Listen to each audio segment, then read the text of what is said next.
என்ன இது ஏதோ கிறுக்கி வச்ச மாதிரி இருக்கா? ஆனா நம்புங்க, இது ஒரு ரகசிய மொழி, ஒரு சீக்ரெட் கோட் மாதிரி. நம்மள சுத்தி இருக்கிற தண்ணி, காத்து, ஏன் நம்ம உடம்புல ஓடுற ரத்தம் கூட எப்படி நகருது, எப்படி சூடாவுதுங்கிற எல்லா ரகசியமும் இந்த கிறுக்கல்களுக்குள்ள தான் இருக்கு. சரி வாங்க, இந்த கோடை நாம இன்னைக்கு டீகோட் பண்ணி இந்த திரவ இயக்கவியல் உலகத்துக்குள்ள ஒரு ஜாலியான பயணம் போலாம். நம்ம பயணம் 5 பாகமா இருக்க போகுது.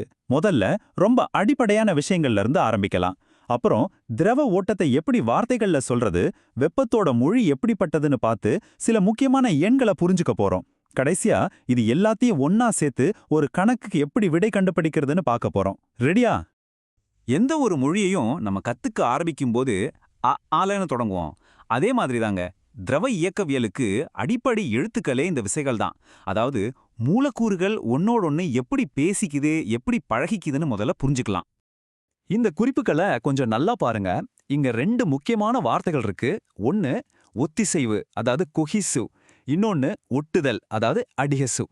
திரவங்களோட மொத்த கேரக்டரையும் இந்த 2 விசைகள் தான் தீர்மானிக்குது. இது ரொம்ப ரொம்ப சிம்பிளான விஷயம்.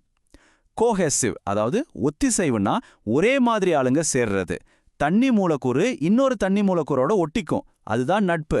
அடிசிவ், அதாவது ஒட்டுதல்னா வேற வேற ஆளுங்க சேர்றது.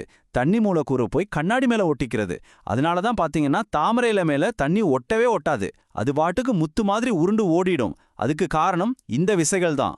சரி, இப்ப நம்மகிட்ட 2 திரவம் இருக்குன்னு வச்சுப்போம். உதாரணத்துக்கு எண்ணெயும் தண்ணியும். இதுல எது கனமானதுன்னு எப்படி சொல்றது? அதுக்கு தான் இந்த உப்பு அடர்த்திங்கிற கான்செப்ட் உதவுது. ரொம்ப சிம்பிளா சொல்லணும்னா தண்ணிய வச்சு மத்த எல்லாத்தையும் அளக்கிறது. ஒரு பொருள் தண்ணிய விட எத்தனை மடங்கு அடர்த்தியா இருக்குன்னு சொல்றதுலாம் இது. ஓகே, மூலக்கூறுகளுக்குள்ள இருக்கிற பாசம், நட்பு பத்தி எல்லாம் பேசிட்டோம். ஆனா இப்போ ஒரு ஆறு ஓடுது, இல்ல காத்து பலமா அடிக்குதுன்னா அந்த இயக்கத்தை எப்படி அளவிடுறது? அதை விவரிக்கிறதுக்குன்னு ஒரு மொழி இருக்கு. அதைத்தான் இப்ப பார்க்க போறோம். இந்த மொழியில முதல் முக்கியமான வார்த்தை வெளியேற்றம், அதாவது டிஸ்சார்ஜ்.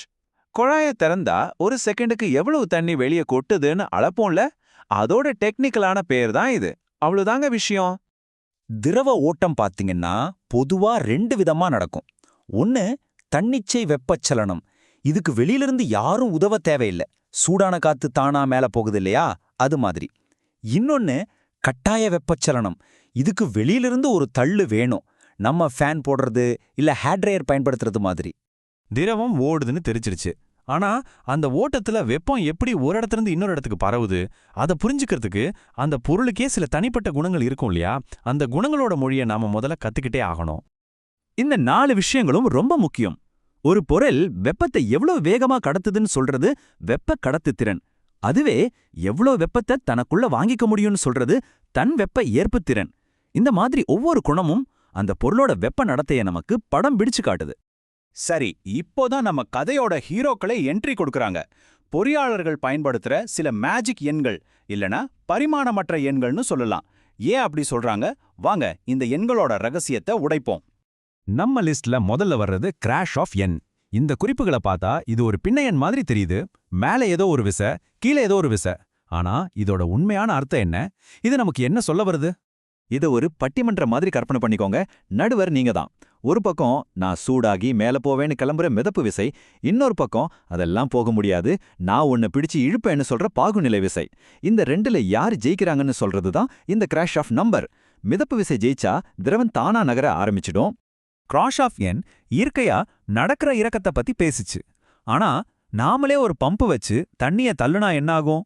அந்த சூழ்நிலையில ஹீரோவா வர்றதுதான் இந்த புகழ்பெற்ற ரெனால்ட்ஸ் எண். இது கட்டாய வெப்பச்சலனத்தோட சூப்பர் ஸ்டார். இதோட பவர் என்ன தெரியுமா?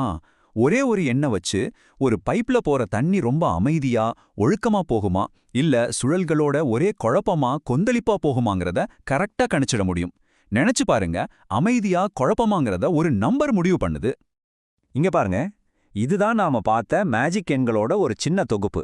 கிராஷ் ஆஃப், ரெனால்ட்ஸ், பிராண்டில்னு ஒவ்வொரு எண்ணும் 2 விசைகளை ஒப்பிடுற ஒரு ஷார்ட்கட் மாதிரி. இது ஒரு இன்ஜினியருக்கு முழு சிஸ்டத்தோட கதையையும் ஒரே நம்பர்ல சொல்லிரும். ரொம்ப பவர்ஃபுல் இல்லையா? இவ்ளோ நேரம் தியரி பேசிட்டோம், போர் அடிக்குதா? ஆனா இந்த கான்செப்ட் எல்லாம் வெறும் புத்தகத்துல படிக்கிறதுக்கு மட்டும் இல்ல, நிஜ வாழ்க்கையில ஒரு பிரச்சனைக்கு தீர்வு கொடுக்க இது எப்படி உதவுதுன்னு பார்க்கலாமா?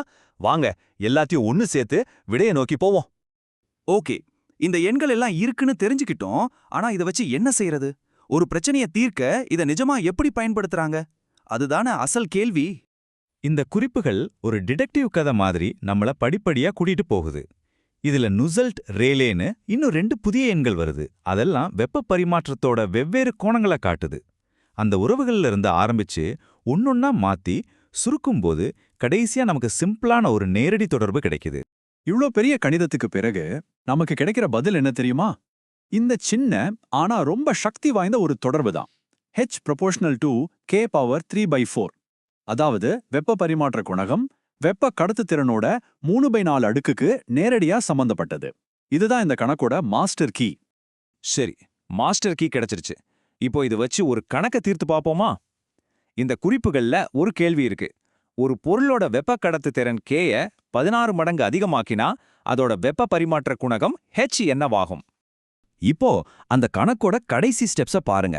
அந்த 16 நாம கண்டுபிடிச்ச ஃபார்முலால போடுறோம். நமக்கு 16 அடுக்கு 3/4ன்னு கிடைக்குது. பார்க்க கொஞ்சம் சிக்கலா இருந்தாலும் 16 2 அடுக்கு 4ன்னு எழுதலாம். அப்போ 2 அடுக்கு 4 அதுக்கும் அடுக்கு 3/4ல 4 4 கேன்சல் ஆகி கடைசில 2 அடுக்கு 3ன்னு ரொம்ப சிம்பிளா மாறிடுது. விடை 8. ஆமாம், வெப்ப பரிமாற்ற குணகம் 8 மடங்கு அதிகமாகும். பாத்தீங்களா? எங்கேயோ விசைகள்ல ஆரம்பிச்சோம், ஓட்டம் எண்கள்னு சுத்தி இப்போ கடைசியா ஒரு உறுதியான பதிலுக்கு வந்து நிக்கிறோம். இதுதான் பொறியியலோட உண்மையான அழகு. இது ஒரு விஷயத்த நமக்கு ரொம்ப தெளிவா காட்டுதுங்க. பார்க்கறதுக்கு ரொம்ப சிக்கலா, குழப்பமா தெரியற பல விஷயங்களுக்கு பின்னாடி இது மாதிரி ஒரு எளிமையான, அழகான உறவு ஒளிஞ்சிருக்கும். நாம திரவ ஓட்டத்துல இத பார்த்தோம். இதே மாதிரி வேற எந்தெந்த சிக்கலான அமைப்புகள்ல நாம இந்த மாதிரி எளிமையான விதிகளை கண்டுபிடிக்க முடியும் நீங்க நினைக்கிறீங்க? யோசிச்சு பாருங்க.